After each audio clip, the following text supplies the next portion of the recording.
Nagbabalik na naman ako.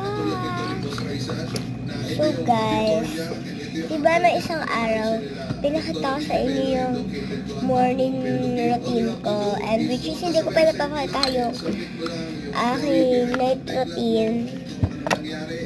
So which is, gagawin na natin ngayon. So ang gagawin natin is, magtutoothbrush, hilamos ng muka, and then third step, alam niyo na yung ginamit ko lotion na pwede din siya sa face, sa body, of course.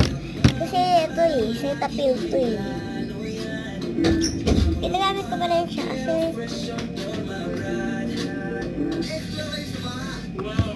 kaya ko siya dito sa face.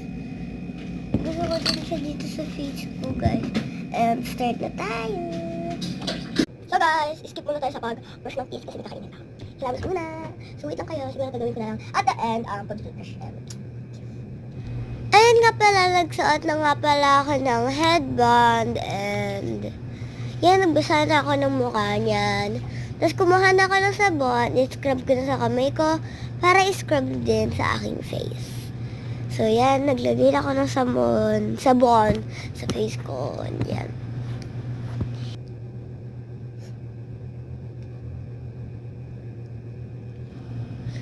Nagpapakit-pakit pa ako. Yan, nagpupunas na ako ng towel, tissue paper para sa mukha ko. Para mag-dry. And yan, naglagay na ako ng Cetaphil sa aking face.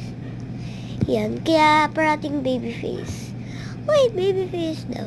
Kasi yung sabon ko, kasi din guys, ang sabon ko din kasi is Johnson nga lang. And yun kasi pang baby na din yun. And yan, scrub ko na lang sa face ko. Wow. Pinindot ko pa. Yan, minamassage ko lang.